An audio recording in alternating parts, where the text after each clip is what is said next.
Good afternoon, students. I hope you can see me.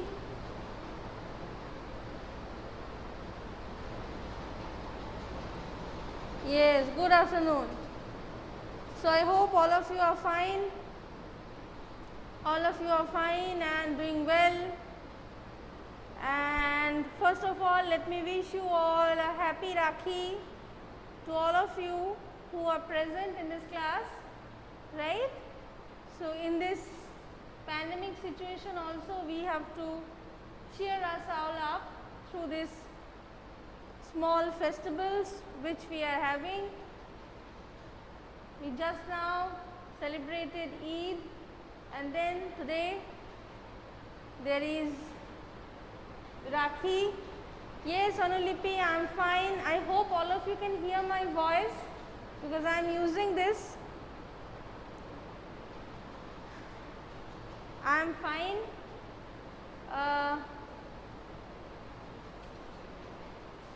Just a minute.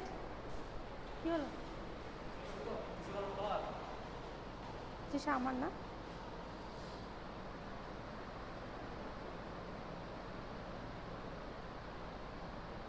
কখন এসেছিস?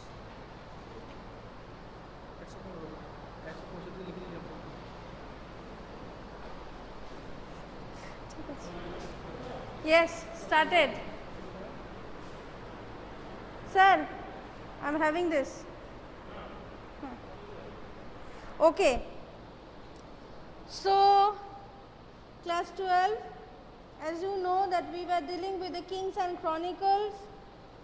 I hope you have followed the YouTube videos, and where we have talked about the painted image, the production of chronicles, how the manuscripts were made, then what is the importance of the image, and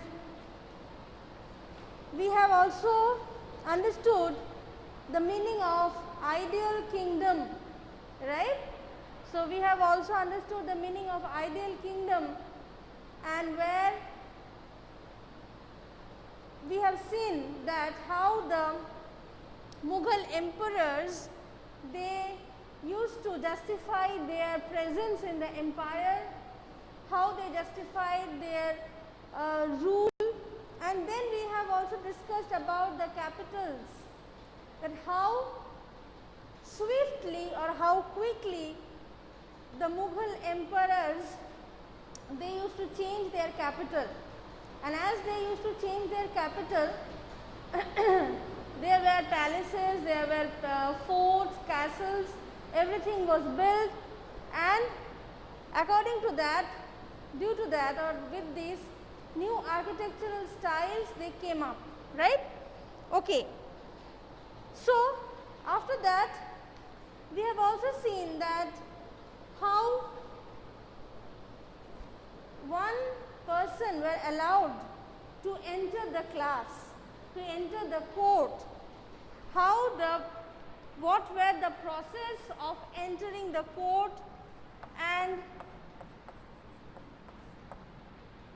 what were the processes of saluting the king and giving him some gifts, tokens, everything. Okay? So I have talked about some of the prostration styles. That means some of the prostration styles, that means the suffocated with wearing the mask. It's too hot today, you know. So what I was telling, that I have also discussed about the process of the salutation, where complete prostration was there, and while just with full prostration you kiss the floor in front of the ruler, that was known as Zameen Boss. Then there was complete Sizda, where you show the salam and all, right? All these protocols, all these systems were followed by the Mughal kings and rulers through their whole career, and anyone who used to come and meet the emperor, they had to follow this type of styles. Okay, and with this, the emperor had a lot of work for a whole day, and what the emperor would do, what will be the work of an emperor from morning to till night, what will be his process, what will be his duties, that was signified by Akbar. Akbar, he made some plans and he told that there are certain practices to duties of the emperor. It was like at the very first morning, it was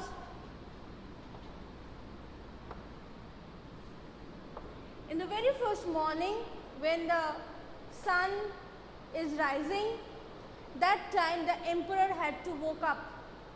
The very early morning when the sun is rising, the emperor used to woke up. Then he was engaged in his personal prayer, that is namaz, okay, daily prayers. So he was engaged in his daily namaz. After that when the sun is out, he comes to a jharoka. What is this jharoka? Jharoka is like a balcony. Okay, the balcony has a small window, from which balcony and from which window the whole empire or the main street of the empire can be seen. The emperor's duty was to stand in the jharoka for 2 hours, and any person, any people, any citizen, any subject, anybody who were going for their work used to come near the village.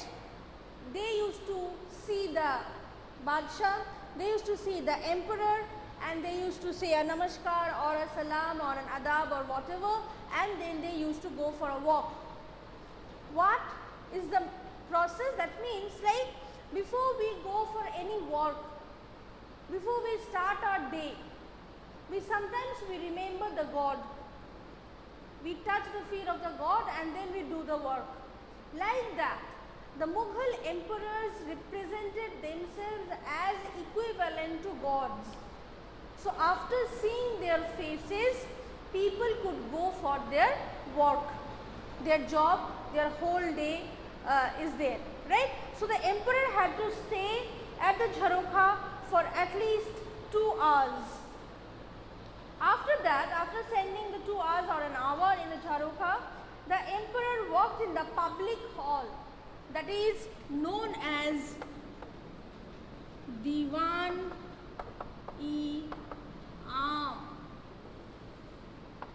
This is the public hall or his court. After standing here for 1 hour, after doing the daily prayer, standing here for 1 hour, he enters the Diwan-e-Aam. There, normal public, normal people, that is why Aam is there. This Aam is not for mango. This Aam is for Aam Insan, Aam Admi. So that means normal common people. And Diwani-Aam means office of the common people. Because Diwani here doesn't mean this Diwani, not like that. Diwani-Aam means the office of the common public.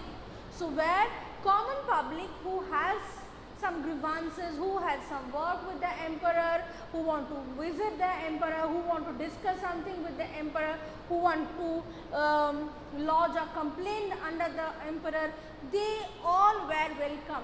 So for another 2 hours, emperor used to sit there, he used to meet each and everybody who came to his darbar, who came to his court, and he listens and always he gave some suggestions, right? Then after this, After the meeting of the Diwani Am, he then goes to the Diwani Khas. So as this is Diwani Am, that means office of the common people. That means here also Diwani Khas, that means office of the Khas people. That means special people. Understood? So the special people were invited there. Who were the special people? All his ministers, all ambassadors, soldiers, military commanders. There he used to have secret meetings or meetings for ruling the whole empire. What rules should be started, what new systems has to be introduced, what should be rejected, what should be included. This type of meeting, which is a secret meeting, which should not be done with the public, was done in Diwani Khas.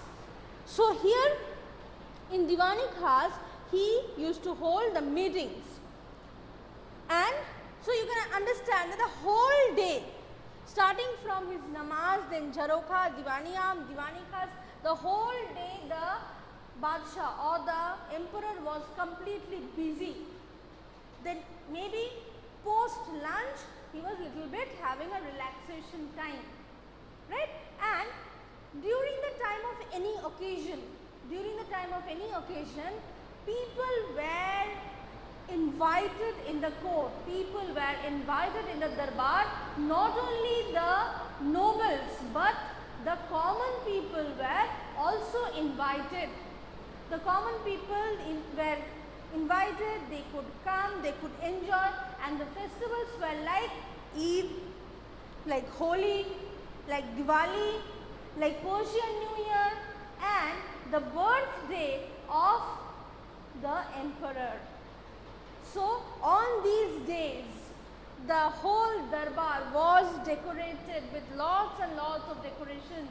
They were decorated with candles, they were decorated with perfumes, they were decorated with flowers, colored festoons and all. It was decorated in a very grand manner and all were welcome. There was no discrimination that nobody could enter. Everybody could enter, everybody could enjoy, and everybody could have food there. So for all these occasions, the door of the Mughal palaces were open to all, right? So you could, if you were present, you could have gone to the Shahi Holi festival and you could have participated in the Shahi Diwali festival. Being Islamic, being Muslims, they also used to celebrate the Hindu festivals like Holi and Diwali, because as I told you about their nature of ruling, they wanted to present themselves as they are the protector of the people, not of a religion in particular. They were a protector of all Muslim and non-Muslim people as a whole. Understood? Now, another point is there, that is the titles and the gifts.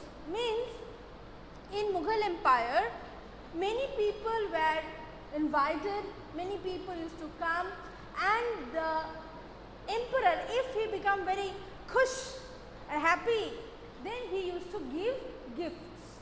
And those gifts had a different category, and those categories, if you got some of the gift from the emperor, it's like you are the lucky one.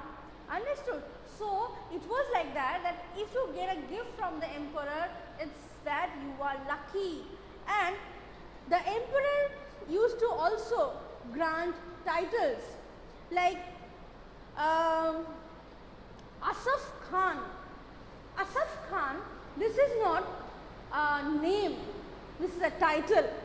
This is a title of one of the highest ministers, originated with Asaf, the legendary minister of Suleiman. So the ancient medieval period, there was a very famous king whose name was Suleiman, whose military commander was Asaf.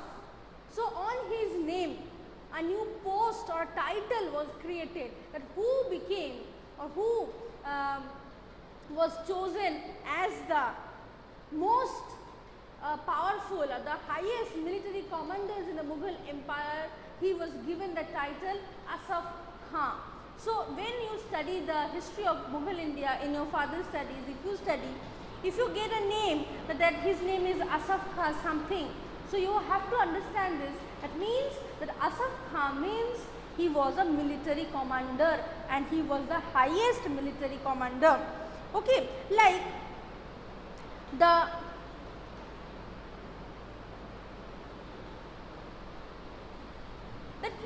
letter A. In Persian, this letter A was known as Alif. Alif.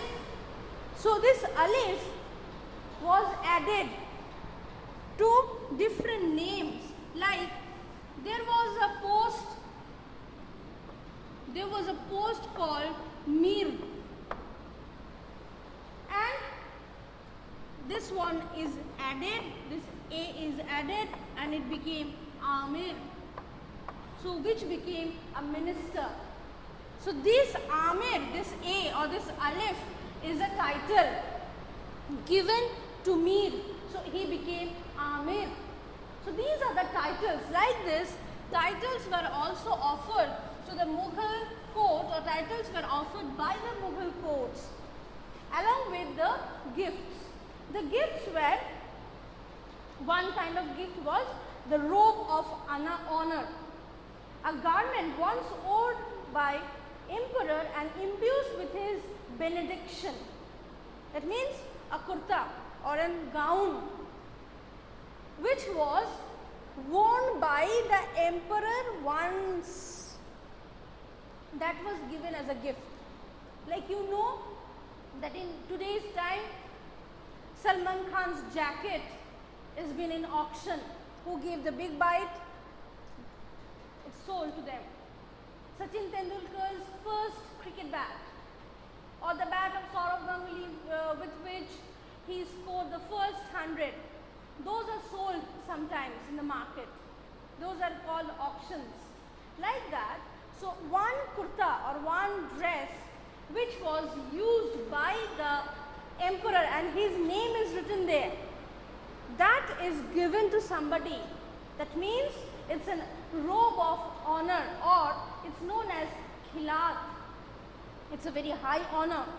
Not only that, with this another gift, one gift, the name of the gift was Sarapa.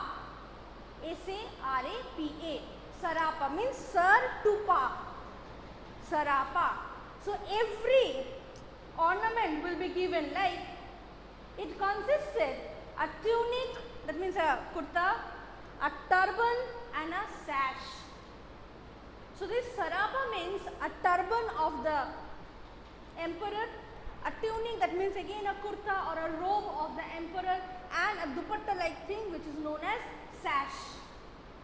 These three is given to somebody, that means he is giving the honor of sarapa. From head to toe the gift is given.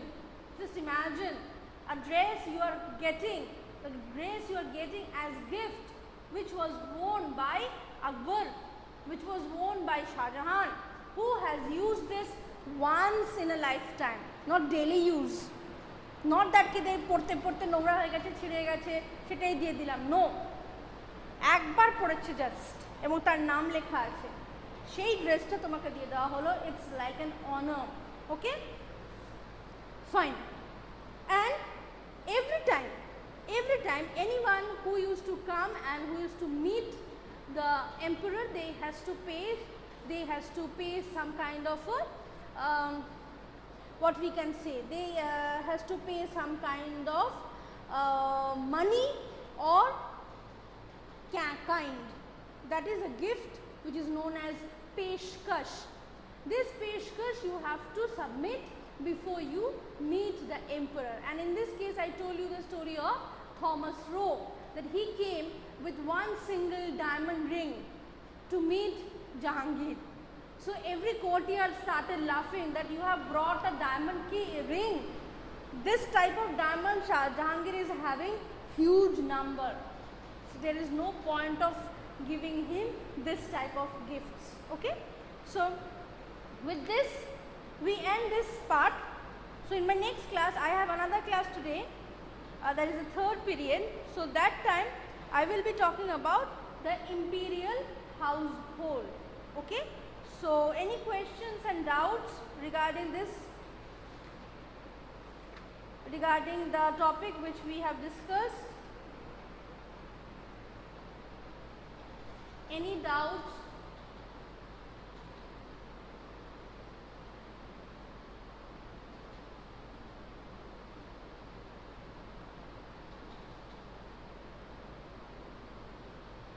Acha, class 12 hours, are you doing the project?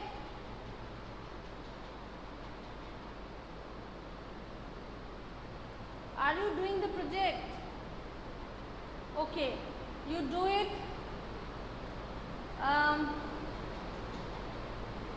I hope September onwards. Okay, Jivanangshu complete. Very good. September onwards, I will ask you to submit it through online. Okay. And it's moreover complete. Just the decoration is left. Okay, fine. So you complete it only. Don't worry. If you have any problems, then tell me. I hope all of you can use the e-portal, so you can do it there. Jivanangshu, bibliography means you know the name of the books, right? So first of all, you give the name of your book which is there. There is a NCERT history book of class 12. Okay, and then you search in the internet that according to your topic, which books are available. Take 2 or 3 names from that and also give the name of the website which you have used. Okay, which you have used, like if it is Wikipedia, so then Wikipedia. If it is something else, so that website you give it. Okay, no problem.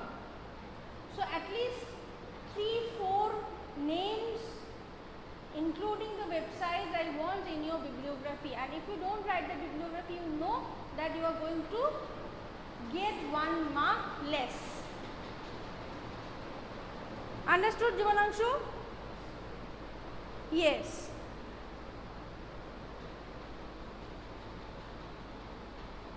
Okay, in other earlier parts which I have discussed, like the painted image or capital cities, sovereignty,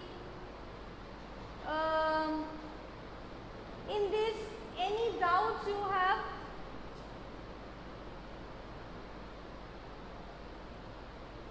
Any doubts which you want to clarify?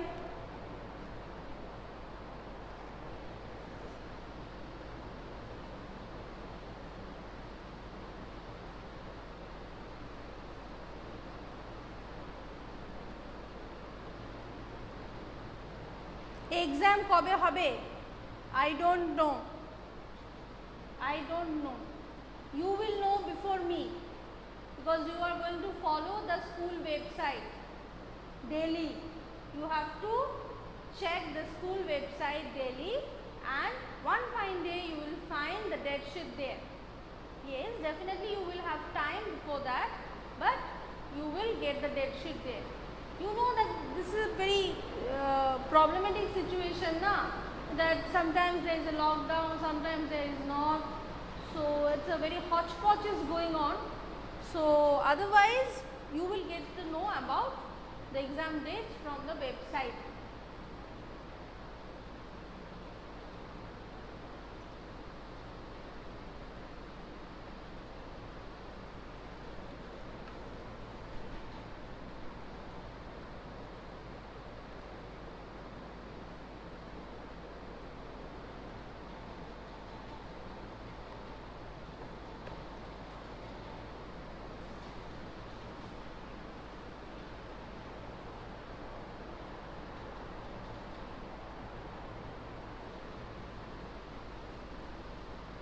Again I have gone in.